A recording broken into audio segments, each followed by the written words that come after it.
ಜೈ Bharat, Vande Mataram. Donald Trump ಅವರ ಆಡಳಿತ ಅವರನ್ನು ಅರ್ಥ ಮಾಡಿಕೊಳ್ಳುವುದೇ ತುಂಬಾ ಕಷ್ಟ. ಇವರ ಆಡಳಿತದಿಂದಾಗಿ ಬೇರೆ ರಾಷ್ಟ್ರಗಳ ಮೇಲೆ ತುಂಬಾ ಪರಿಣಾಮ ಬೀಳುತ್ತೆ.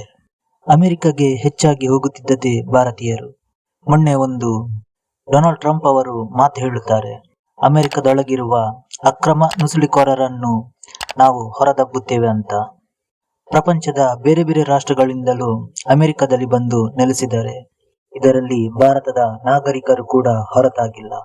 ಇನ್ನು ಇವರ ಈ ಹೇಳಿಕೆಯಿಂದಾಗಿ ಅವರ ಸ್ವಪಕ್ಷದ ಹಿಂದೂ ಸಂಸದರಿಂದಲೇ ವಿರೋಧ ಶುರುವಾಗಿದೆ. ಆ ತರ ಮಾಡಬೇಡಿ ಅಂತ ಡೊನಾಲ್ಡ್ ಟ್ರಂಪ್ ಅವರಿಗೆ ಆಗ್ರಹಿಸುತ್ತಿದ್ದಾರೆ. ಇನ್ನು ಇತ್ತೀಚೆಗೆ ಕೂಡ ವಿವೇಕ್ ರಾಮಸ್ವಾಮಿ ಇವರು ಡಾಜ್ಗೆ ರಾಜೀನಾಮೆ ನೀಡಿದ್ದಾರೆ. ಈ ಡಾಜ್ ಎಂದರೆ ಈ ಸರ್ಕಾರಿ ಕಾರ್ಯಕ್ಷಮತೆಯನ್ನು ಹೆಚ್ಚಿಸುವುದು. ಅಂದ್ರೆ ಸರ್ಕಾರಿ ಅಧಿಕಾರಿಗಳು ಯಾವುದೇ ದುಂದು ವೆಚ್ಚ ಮಾಡದಂತೆ ತಡೆದುಕೊಳ್ಳುವುದು, ಹಗರಣ ಆಗದಂತೆ ತಡೆಯುವುದು, ಮತ್ತೊಂದು ಸರ್ಕಾರದ ದಕ್ಷತೆಯನ್ನು ಹೆಚ್ಚಿಸುವುದು. ಇದು ಡಾಜ್ನ ಕೆಲಸವಾಗಿತ್ತು. ಅದರಿಂದ ವಿವೇಕ್ ರಾಮಸ್ವಾಮಿ ಅವರು ಹೊರಬಂದಿದ್ದಾರೆ. ಅವರು ಭಾರತದ ಮೂಲದವರು, ಅಮೆರಿಕದಲ್ಲಿ ಅವರು ಸೆಟ್ಲ್ ಆಗಿದ್ದಾರೆ. ಇದರ ಜೊತೆಗೆ ಡೊನಾಲ್ಡ್ ಟ್ರಂಪ್ ಅವರ ಮತ್ತೊಂದು ಹೇಳಿಕೆಯು ಕೂಡ ಒಂದು ಸಂಚಲನ ಸೃಷ್ಟಿಸಿದೆ. ಇನ್ನು ಅವರ ಆ ನಿರ್ಧಾರಕ್ಕೆ ಅವರು ಸಹಿ ಕೂಡ ಮಾಡಲಾಗಿದೆ. ಅದೇ ಜನ್ಮಸಿದ್ಧ ಹಕ್ಕು. ಹಾಗಾದರೆ ಈ ಜನ್ಮಸಿದ್ಧ ಹಕ್ಕು ಅಂದರೆ ಏನು? ಪ್ರಪಂಚದ ಯಾವುದೇ ರಾಷ್ಟ್ರದ ಗರ್ಭಿಣಿ ಮಹಿಳೆಯಾಗಿರಲಿ, ಅವರು ಅಮೆರಿಕದಲ್ಲಿ ಮಗುವಿಗೆ ಜನ್ಮ ನೀಡಿದರೆ ಆ ಮಗುವು ಅಮೆರಿಕದ ನಾಗರಿಕನಾಗುತ್ತಾನೆ. ಈಗ ಉದಾಹರಣೆಯಾಗಿ ಹೇಳಬೇಕಂದ್ರೆ, ಭಾರತದ ಒಬ್ಳು ಗರ್ಭಿಣಿ ಮಹಿಳೆ ಆರೈಕೆಗಳು ಎಲ್ಲವೂ ಕೂಡ ಇಲ್ಲಿ ಆಗುತ್ತದೆ.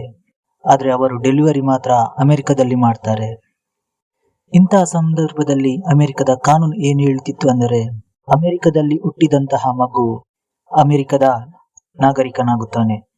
ನೀವು ಅನಿಸಿರಬಹುದು, ಮಗು ಅಮೆರಿಕದ ನಾಗರಿಕನಾದ ಮೇಲೆ ತಂದೆ ತಾಯಿಗಳು ಕೂಡ ಅಮೆರಿಕದ ನಾಗರಿಕರಾಗುತ್ತಾರ ಅಂತ ಹೇಳಿ. ಇಲ್ಲ, ಖಂಡಿತವಾಗಿಯೂ ಇಲ್ಲ.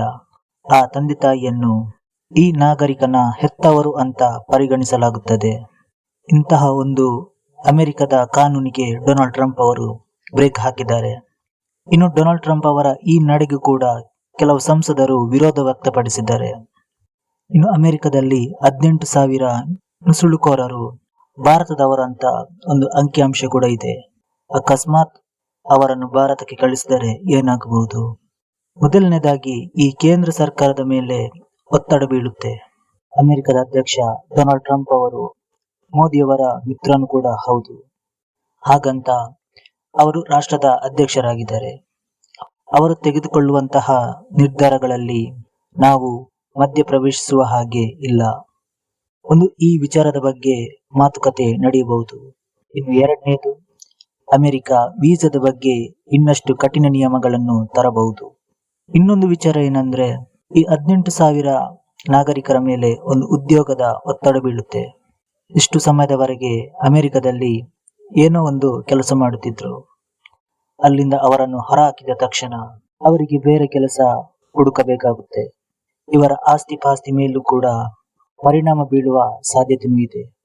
ಒಟ್ಟಾರೆಯಾಗಿ ಇದನ್ನೆಲ್ಲ ನೋಡುವಾಗ ಒಂದು ಸ್ಪಷ್ಟ ಗೊತ್ತಾಗ್ತದೆ, ಈ ವಿಚಾರ ಏನಿದೆ ಭಾರತಕ್ಕೆ ಇದು ಒಳ್ಳೆಯ ಸಮಾಚಾರ ಅಲ್ಲ. ಇನ್ನು ಮುಂಬರುವ ದಿನಗಳಲ್ಲಿ ಯಾವ ಯಾವ ರೀತಿಯ ಕಾನೂನುಗಳಲ್ಲಿ ಬದಲಾವಣೆ ತರ್ತಾರೆ ಎಂಬುದು ಕಾದು ನೋಡಬೇಕಾಗಿದೆ.